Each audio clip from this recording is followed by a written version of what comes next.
Hi everyone. Today I want to talk about astrological compatibility. And a lot of my clients ask me, they wonder if incompatible signs can actually be compatible and be happy together. And so I want to address some of those myths in this video. I find it absolutely fascinating because we have to remember that you have to take the entire chart into into into account. And oh, my cat's gonna be on my computer, forgive me. So this is Aurora, she's darling, but I don't know if she wants to be friendly yet. Say hi. She's a Taurus.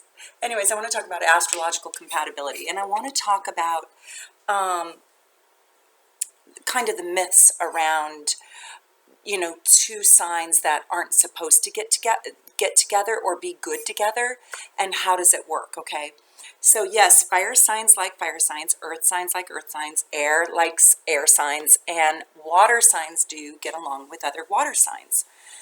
But air signs are not supposed to get along with earth signs, and fire signs are not supposed to get along with water signs. And that's my cat walking across my keyboard right now. Oh my gosh, she just is insistent. Okay, so bear with me because I want to talk about this. And there's two kinds of compatibility, okay? There is internal compatibility with yourself, and then there's relationship compatibility, so you and another person. So can a fire sign get along with a water sign, and can an air sign get along with an earth sign? Because all the books are going to tell you that it's just a disaster.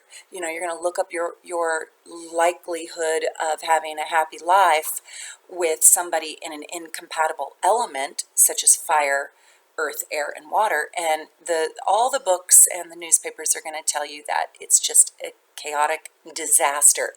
And I'm here to tell you it's just simply not true. First of all, you have to look at the entire chart. You have to look at your Mars and your Venus and your moon and your rising sign. And you have to look at what planetary placements are in the first house and in the seventh house. And your seventh house shows you what kind of relationship you are most compatible with. But I just want to talk about right now the different signs and their compatibility. So it is true that fire and air get along very easily, and it is true that earth and water signs get along also exceptionally well. So I'll go through those. So if you're a Leo, if you're a Sagittarius, or an Aries, then you are compatible with each one of those signs, and you're compatible with the air signs, which is Aquarius, Gemini, and Libra, right? And if you're a water sign, which is Scorpio, Pisces, and Cancer, you're compatible with all of those signs, and you're compatible also with earth signs, which is Taurus and Virgo and Capricorn, okay? Now, can a Gemini and a Cancer get along? Can they understand each other? Absolutely. They're next door neighbors. But the books are going to tell you no. And I am going to tell you that not only is it possible to have a harmonious and exciting relationship, it can be exhilarating. And my favorite incompatible signs are the quincunxes. Now, if you don't know about the quincunxes, you should know about the quincunxes. The quincunx aspect are two signs that have nothing in common. And people are attracted to one another for different reasons. Some signs like harmony, peace, ease, they like a partner who brings them a sanctuary and security. And other signs love a challenge and have to have a challenge to be stimulated.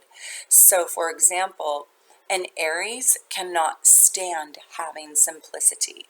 A Sagittarius cannot stand having something too simple or boring, if you will. A Gemini has got to have a puzzle, and let's see, another sign that just thrives on challenges would probably be Aquarius. They need somebody who's kind of detached and not really totally dependent on them. And then I would say Pisces, while they think they want this sanctuary, they are the enigma. And Scorpio has got to also have it tough. There's my daughter. She doesn't want to be in my video. So cute.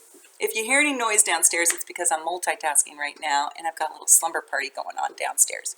But the quincunxes are really interesting because here's a trick for you, how you can figure out what a quincunx is. Think of your opposite sign. Hopefully you know the opposites, okay? Aries to Libra, I'll tell them to you. Taurus to Scorpio, Gemini to Sagittarius, Cancer to Capricorn, Leo to Aquarius, okay? And we'll keep going, Virgo to Pisces, and Libra to Aries, and Scorpio to Taurus, right? And then it goes in reverse, Sagittarius to Gemini. So there's 6 oppositions because there's 12 signs. So what's interesting about this is that the quincunx, if you can remember the opposition, hopefully you took notes, then the quincunx is the sign to either side of the opposition. So I'm going to tell you about the quincunxes. So for Aries, you know that the opposite of Aries is Libra. So what is on either side of Libra? Virgo before and Scorpio after, right? So those are the quincunx aspects to Aries. So Aries and Virgo Scorpio have nothing in common. So Virgo is earth, Scorpio is water, and Aries is fire. Scorpio is fixed, Virgo is mutable, and Aries is cardinal. You with me? So we'll do this for each sign. Now, why am I talking about these quincunxes? You know, I've come to study, I've done over 125,000 readings over 18 years. I have 8,000 clients in 17 countries, and I've really studied astrology. And I have all these books on my shelves. You can't see them here, but I just have hundreds and hundreds and hundreds of books. And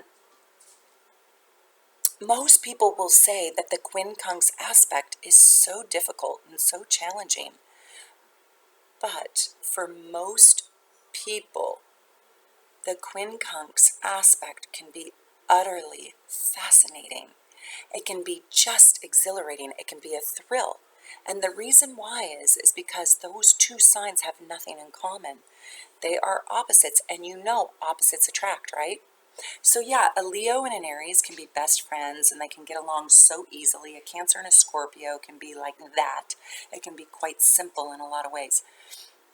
And a Gemini and a Libra, or a Gemini and Aquarian, can get along really well. But does it provide you with the kind of challenge that your soul needs, wants, or craves, or is hungry for? I'm not positive. So while some of my best friends are in the same element as me, and they're super comfortable, I really get challenged by those quincunx aspects. And for me, that's Taurus and Cancer, because I'm a Sagittarius. And yeah, they're difficult for me. Yeah, they're not simple, but they are intriguing and they are stimulating. So I want you to take a look at your quincunx aspects and really think about who these people are in your life, because they have a lot to teach you. They have everything to teach you that you probably don't know. So with Aries, you've got Virgo and Scorpio. So Aries has so much to learn from Virgos and Scorpios, and it can make an absolutely stay on your toes. There can be like enough tension in the rope to keep it really stimulating, because Virgo and Scorpio are tapped into the terrain that Aries just does not know instinctively, but kind of wants to learn. And so if these people are healthy, they can bring them a whole new universe to study. Now, I find it interesting because these are not necessarily the best relationships, but they're probably really stimulating relationships. They're probably very intriguing relationships. They're kind of like how you get addicted to a crossword puzzle or words with friends or a good game or poker or blackjack. How you just want to win it. You want to win it so bad, right? And I find that the psychological nature of people actually over time, like in 2018, we need more stimulation like that. Maybe back in the 1950s, we wanted it more simple. I'm not positive. But the psychology of people really, I think today, gravitates towards more complexity. And if you're healthy, you'll invite this kind of complexity into your life. You won't see it as a debilitating challenge. So I truly have come to believe that all signs can get along with all signs. And there are some signs that are easier. For example, fire signs love air signs and they love fire signs. It's very simple. It isn't complicated. It's easy. It feels comfortable. It's what we know. And so therefore there's a simplicity in it. But I also find that that simplicity can make us lazy and checked out and not as intrigued. We don't have to work as hard. There's no challenge in it. I shouldn't say no challenge, but there's not as big of a challenge in it. And it's less interesting. So, and I'm not saying they're bad. I'm just saying that all the books will tell you that that's who you should be involved with. And it's not necessarily true. So if you're a Taurus, your quincunx aspect is Libra and Sagittarius. And you have, if you're a Taurus, you get to learn the spontaneity of a Sag, the largeness, the taking the risks. And if you're a Libra, it's interesting because you guys both share that ruling planet Venus. Taurus and Libra both share Venus as their ruling planet. But Taurus is the physicality of life. It is the sensual, material side of life. And Libra is the analytics. And so Taurus learns how to be a really analytical,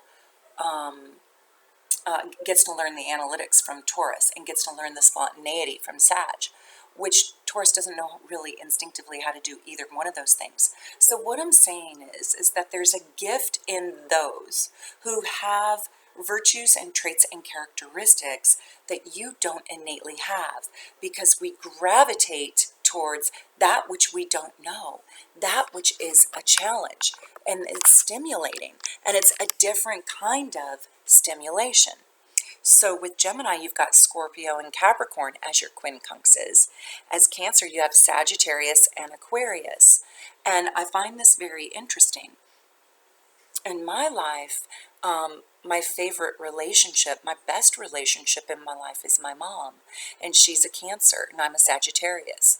And ironically, she's married to an Aquarian. And so there she is in both of her quincunx relationships, her daughter and her husband. And we really we've grown over a lifetime to truly and genuinely understand each other. And that's because we love each other. So if you have a foundation of attraction or love or respect, the quincunx aspect can be really enamored with one another. And it can learn and grow and evolve. And I think it's our quincunx relationships that really stretch our souls. I really do. And so I want to hear from you if you have a quincunx relationship in your life. And how does it serve you? It might drive you nuts, but also simultaneously be one of the best relationships that you have. It's like not being able to figure out the Rubik's Cube and getting addicted to it. Let's keep going. So Leo, Capricorn, and Pisces, Virgo, Aquarius, and Aries, Libra, Pisces, and Taurus, Scorpio, Aries, and Gemini, Sagittarius, as I said, Taurus and Cancer, and Capricorn, Gemini, and Leo, Aquarius, Cancer, and Virgo, and Pisces is Leo and Libra. And so it is so fascinating, isn't it, to think about the psychology of love. And I'm talking about romantic love, and I'm also talking about platonic love. So think about those signs that I just mentioned. Figure out what sign you are. Go back and review this video, or just think about the opposition and the signs on either side of the opposition, and that's your quincunx. And who in your life is in quincunx aspect to you, and how do you feel about them? What have they given to you? Where are they trying to grow you? Now, I will say one thing, a caveat. If your quincunx person is unhealthy and you're healthy, that can be a disaster, because compatibility is based on a continuum. And the continuum is you need somebody who is psychologically as healthy as you are. So you could be a very advanced Pisces soul, a very well developed Pisces soul, and you could be involved with your quincunx Libra soul that is completely dysfunctional, and it could be a disaster. But if you have a high functioning quincunx Libra soul in your life, you probably are getting things and benefits from them that you could not find on your own. Probably. So I invite you to look at relationships that are outside the stereotypical box that you're going to find in all of the astrology articles, that Leo and Sag love each other, and Aquarius and Gemini are going to be madly in love, and Scorpio and Pisces are the perfect couple, because it's not necessarily true. If you're a Scorpio and you're in love with a Pisces, and let's say you're a healthy Scorpio and you're involved with an unhealthy Pisces, that is the fastest way to misery. You might as well just go open a bottle of vodka and drown yourself in your sorrows tonight. I mean, it does not matter if your compatible signs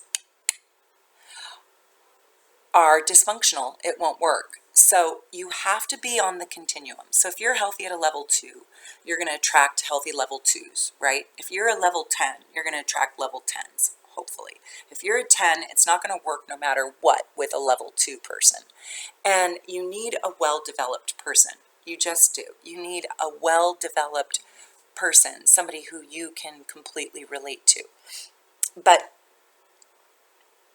I have to say, I absolutely love, love, love those quincunxes.